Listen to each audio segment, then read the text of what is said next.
రాయలసీమలోనే మొట్టమొదటిగా ప్రపంచ స్థాయి రోబోటిక్ కీళ్ల మార్పిడి శస్త్రచికిత్సలు ప్రైవేట్ హెల్త్ ఇన్సూరెన్స్ పాలసీ కలిగిన వారికి క్యాష్లెస్ సౌకర్యం. Vidyasagar hospitals, Rajiv road, Marutinagar, Sonu vision దగ్గర, కడప.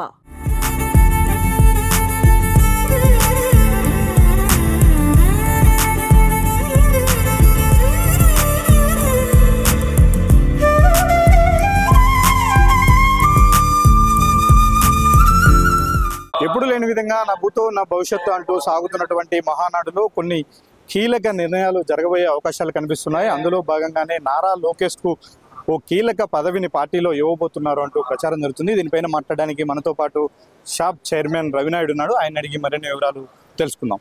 కీలకమైన బాధ్యత ఇవ్వాలనేది కార్యకర్తల అభిప్రాయం, అభిష్ట. కాబట్టి తదనుగుణంగా కూడా మేము ఇప్పటికే మా జిల్లాల్లో, నియోజకవర్గాల్లో తీర్మానాలు చేశాం. మా తిరుపతిలో కూడా మొన్న పార్లమెంటు మీటింగ్లో నేనే తీర్మానం ప్రవేశపెట్టాను, లోకేష్ గారికి జాతీయ వర్కింగ్ ప్రెసిడెంట్ ఇవ్వాలని. ఏదేమైనప్పటికీ చంద్రబాబు నాయుడు గారి నిర్ణయమే శిరోధార్యం.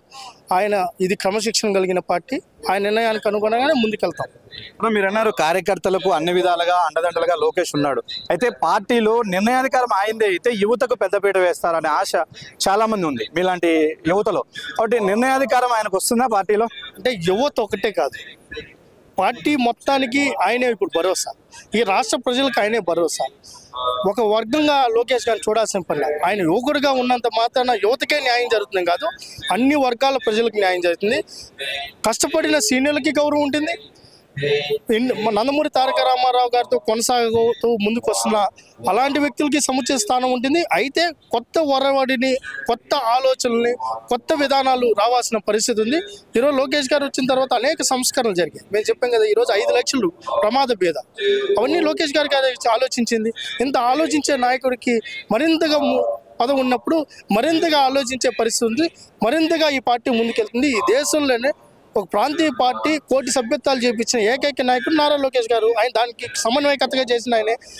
కోటి సభ్యత్వాలు చేసినప్పుడు ప్రధానమంత్రి దగ్గర అభినందనలు తీసుకున్న లోకేష్ గారు ఇంకా కీలకమైన నిర్ణయాలు తీసుకునే పరిస్థితి ఉంటుంది. కాబట్టి అందరితో సమన్వయం చేసుకుంటారు. అందరికీ బాధ్యత ఉంటుంది, బాధ్యత ఇస్తారు, గౌరవిస్తారు. అయితే మా రాజకీయాల్లోకి యువత కూడా రావాలి, సంస్కరణలు జరగాలి.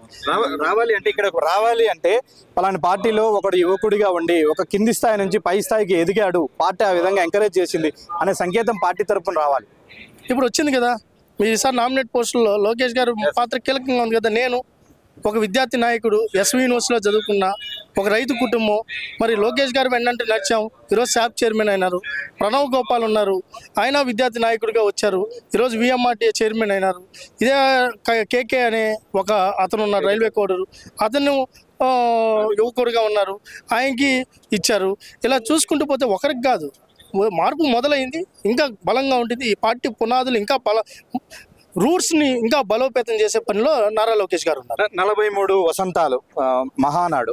ఈ దశలో పార్టీ ఒక కొత్త జనరేషన్, నెక్స్ట్ జనరేషన్ రావాల్సిన అవసరం ఉంది.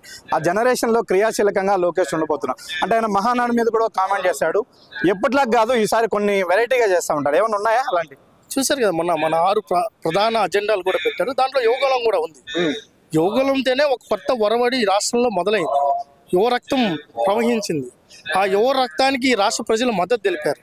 ఆ ప్రభంజనంగా మారింది. ఆ ప్రభంజనం 164 సీట్లు అయినాయి. దీనికి ఆల్రెడీ ఆయన ప్రభంజనం మొదలు పెట్టేశారు. అది నవశకానికి నాంది పలిపారు. ముగింపు రోజు, యువగలం ముగింపు రోజు విజయనగరంలో జరిగింది నవశకానికి నాంది. ఆ నవశకానికి నాందికి అనుగుణంగా ఇప్పుడు అవన్నీ కొనసాగుతున్నాయి. ఆ రోజు చెప్పారు 20 లక్షల ఉద్యోగాలు కల్పిస్తున్నారు. సూపర్ 6లో అవన్నీ ఈరోజు కుటుంబ ప్రభుత్వం నిర్ణయాలు తీసుకుంటున్నాయి. సూపర్ 6 కావచ్చు, తల్లి ఆ రోజు అమ్మ ఒడి అని వాళ్ళు ఉన్నారు, కానీ ఒక బిడ్డకి ఇస్తా ఉన్నారు. అలా కాదు, బిడ్డలంతా చదువుకోవాలి, ఎడ్యుకేషన్ సిస్టమ్ మారు రావాలి, ప్రతి ఒక్కరు విద్యావంతులు కావాలన్నారు. ఈరోజు తల్లికి వందనం పేరుతో ఈరోజు అందరికీ బిడ్డలకు ఇచ్చేది నెక్స్ట్ మంత్, ఇదే ఇంకా అయిపోయింది 4 రోజులు, నెక్స్ట్ మంత్లో అది కూడా మొదలవుతుంది. అనేక సంస్కరణలు, ఇవన్నీ సంస్కరణలు. పేదవాడుగానే ఉండకూడదు, ధనికుడు అవ్వాలి, పూర్ టు రిచ్ అనే కార్యక్రమం తీసుకుంటున్నారు. ఇవన్నీ ఒక సంస్కరణ నిర్మాణాత్మకంగా ముందుకెళ్తున్నాయి. ఇంకా భవిష్యత్తులో చాలా చూస్తారు. వర్కింగ్ ప్రెసిడెంట్గా లోకేష్ను ఇదే మహానాడు వేదికగా అనౌన్స్ అయిపోతున్నారా? అధినేత నిర్ణయమే శిరోధార్యం. మా కోరిక ఉంది, కానీ అందరికీ కోరికలు ఉంటాయి. బట్ ఏది నిర్ణయం తీసుకున్నా అధినేత నిర్ణయమే శిరోధార్యం. తమ జాతీయ అధ్యక్షుడు నారా చంద్రబాబు నాయుడు నిర్ణయమే అధికారిక నిర్ణయం. అయితే లోకేష్ ప్రభుత్వంలోనూ పార్టీలోనూ మరింత క్రియాశీలకంగా మారాలి అని ప్రతి ఒక్కరూ కోరుకుంటున్న దశలో, ఒక జనరేషన్ మార్పు చెందుతున్న దశలో ఖచ్చితంగా రాబోయే కాలంలో లోకేష్ను పార్టీలో క్రియాశీలకంగా మార్చే విధంగా ఇదే మహానాడులో ఓ తీర్మానాలు జరగబోతూ ఉన్నాయి. దానికి సంబంధించి ఇప్పటికే అన్ని జిల్లా స్థాయిల్లోనూ అలాగే రాష్ట్ర స్థాయిలోనూ కూడా తీర్మానాలు ఆమోదింపబడ్డాయి. కాబట్టి లోకేష్ను పార్టీ వర్కింగ్ ప్రెసిడెంట్గా ఈ మహానాడులో ప్రకటించే అవకాశాలు ఉన్నాయని మనతో పాటు షాప్ చైర్మన్ రవినాయుడు చెప్తున్నారు. వీడియో జర్నలిస్ట్ సాగర్తో సుదర్శన్ రెడ్డి, సుమన్ టీవీ, కడప.